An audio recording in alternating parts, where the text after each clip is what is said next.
Hey everyone, welcome back to the channel. If you're new here, my name is Lauren, and this video, it's an adoption update, but it's not a good one. So most of you guys know that we were matched with a baby a couple weeks ago. Well, it's been about a month now. And long story short, the mom just stopped communicating with the social worker at the adoption agency. And we didn't hear anything, and then finally it came to her due date, which was March 3rd, and we actually got some medical records in from the hospital. I guess she went to the hospital in February thinking that she was in early labor, and she was 1 centimeter dilated at that point, but they did tests on her, and they did an ultrasound, drug test, like urine test. They did, I don't know what else they did on her, but I do know that her drug test came out positive. I will not disclose what drug it was or any of that information. That is not my story to tell. I mean, we're not matched with her anymore, so, but I still don't want to put her information out there. And then she had an ultrasound of the baby, and that came out to where they said that she was measuring smaller than what they thought. So technically her due date should have changed to a week after her due date, but since she was in the ER, I'm guessing that's why they didn't change it. And she actually left before she got the results from the doctor, so she left against medical advice or whatever. So that's all we've heard, and now we already dropped the adoption about a week and a half ago now. So we are back on the wait list for a baby. And now that we've gone through a failed adoption, or the adoption fell through, we are put at the top of the wait list at the agency, and we will be getting, we're higher priority now. So if a stork drop happens where the baby is already born and they're trying to find a family for it, we will be the first ones to get the call for it. So hopefully that happens really, really soon, and hopefully I will be posting a video very soon of us just picking up our baby and taking them home. I've actually recorded 2 other videos prior to this while we are still in the match with this birth mom, and I was debating on posting them or not. I did talk a lot. I got in my feelings kind of just about how I was feeling at that point when we were struggling with trying to get a hold of the birth mom, because everything was so up in the air. The mom would text the social worker every single day for a week straight, and then all of a sudden she would go a whole week without answering back. But every time she did answer back, she would reassure the social worker that she still definitely wanted to do the adoption, wasn't having any negative thoughts about it or anything like that. And it's crazy because the social worker worked with her last time she did an adoption. So her last child she put up for adoption through this same agency with this same social worker. So I thought maybe she would feel a little bit more comfortable with working with her and being able to tell her if she wasn't going to want to do the adoption, which is fine. We are totally for the mom keeping the baby, and maybe that was what was meant to be. But I wish we would have known and not had to go through the whole being excited one minute and hearing something from the social worker oh yeah, she said yes, but isn't answering back or whatever.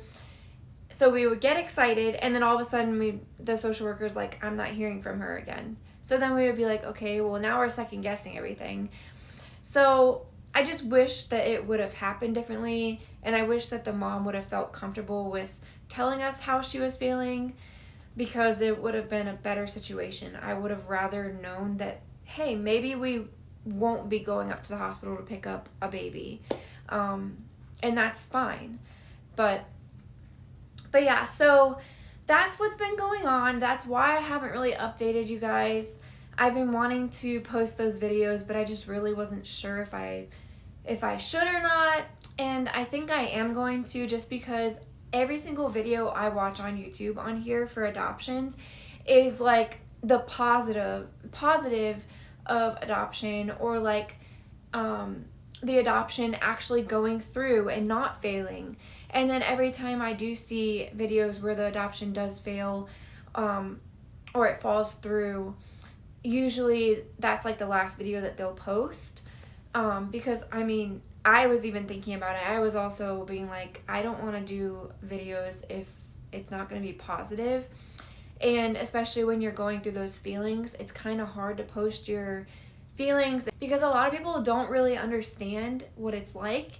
And unless you're going through adoption, you don't fully understand. You can try to understand and try to support and be there, but it's just not the same. And I feel like a lot of people have really heavy opinions on adoption, especially right now with politics and everything going on. So I was really debating on not posting these videos and just like posting when we do bring the baby home. But honestly, if there's backlash on this video, I really don't care. You're going to have your opinions and I'm going to have mine, and that's totally fine. But if I see any negative comments, I am going to be deleting them because there's no reason to start an argument or anything like that over this. I feel the way I feel, you're not going to change my mind, and probably same goes to you. So what's the point in arguing or fighting?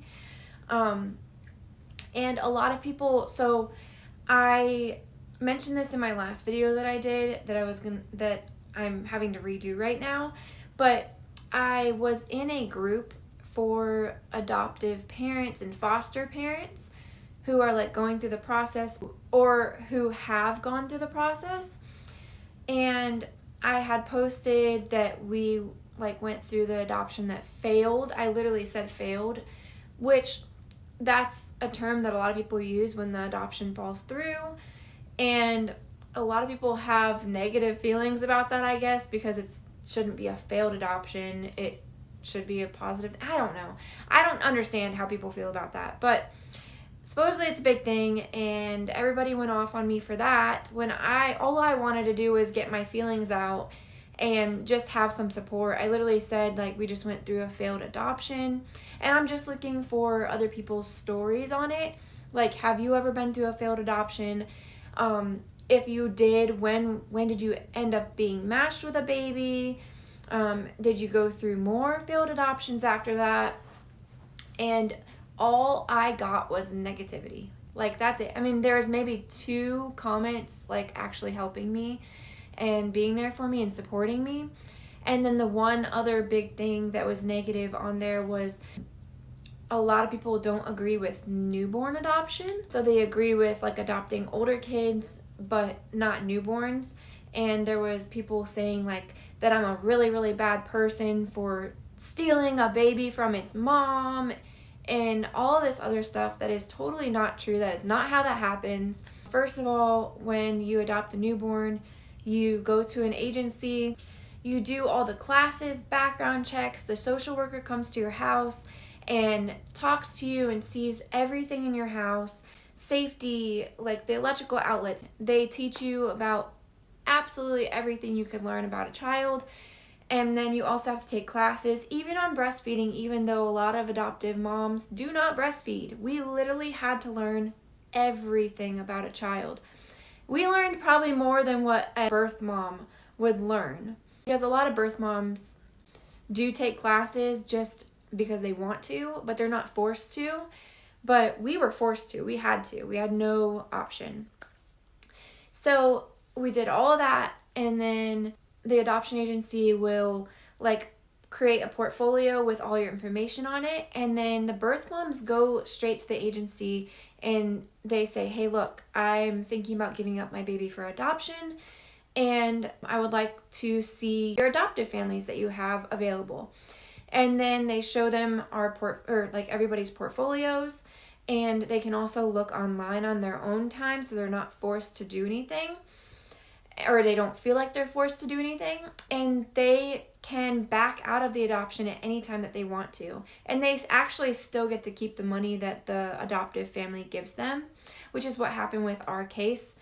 She didn't get all the money that she was going to get because she was not cooperative.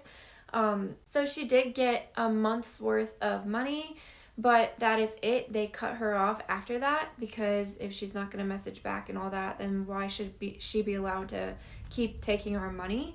She also didn't go to any of the meetings that she was supposed to go to at the adoption agency. So she was just making it really hard on us. But I mean, that is fine. I know she's going through a lot. It's just, I just wish it would have been handled differently. Because I know if I was adopting my child out, I would have a really hard time doing it, and I don't even think I could.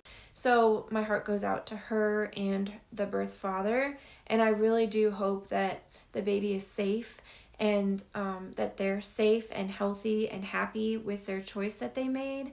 And I really do hope that it works out for them. So I don't know if they did keep the baby or not. We have no idea what happened. But we are back on the wait list and we're past that, and I just wanted to make this video and post it. I'm probably not going to edit this video very much, so if I say or I don't know, whatever, can't think of words or whatever, I'm sorry. I just wanted to post something to update you guys in case we do get a call, because hopefully we'll get a call very soon for a baby, and hopefully I'll have a new update in the next couple weeks for you guys. And maybe we'll already have a baby on the next video. We'll never know until it happens. So just keep us in your prayers. We still do have a baby registry. We do have pretty much all of the stuff that we need, but like we still need like some small things like a diaper pail, and then like some cute things that I picked out online or whatever, but we have pretty much everything.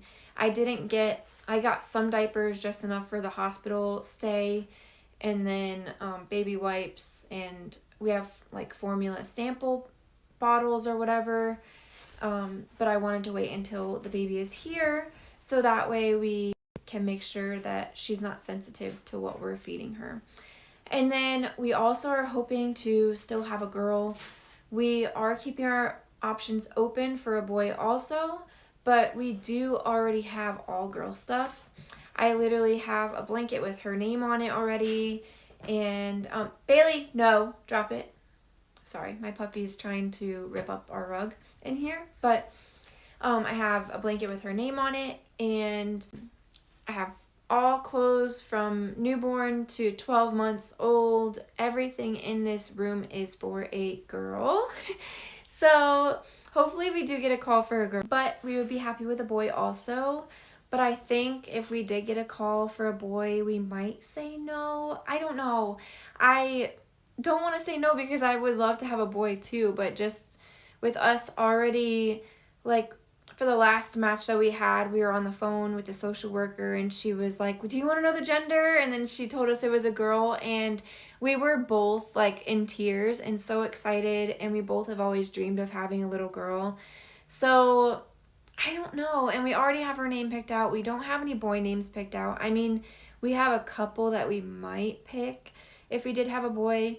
And I've always dreamed of having one boy and one girl.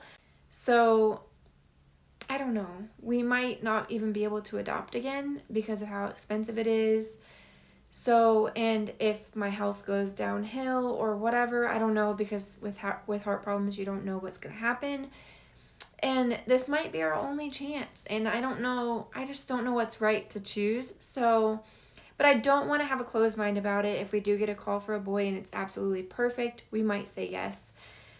It's going to be rough because we're going to have to change everything that we have. And I don't think I could get rid of all of my girl stuff because I love everything I bought.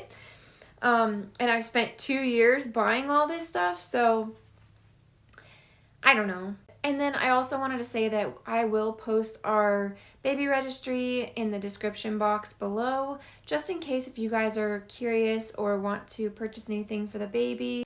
I'm not saying you need to or anything. I don't want you to feel like you have to, but it's there just in case you're curious and want to even look at it or whatever, just for fun. I don't know. A lot of people like to look at baby stuff, so. And we do appreciate any help that you guys provide and anything that you guys get on the baby registry. We really appreciate it, and thank you in advance. I think that's it for this video. My phone seems to be like really lagging with this video. I But yeah, so that's my update for now. Hopefully I'll have some better news soon. And I'm going to try and be posting other videos too. Like, I was thinking about, I don't know, doing a video with the horses maybe, or we just got the Tempo workout machine. So I was thinking about doing a couple videos on that. And I don't know, just to keep my mind off the adoption for a little bit. But alright, you guys, thank you so much for watching, and hopefully I'll have a video soon. See you later. Bye.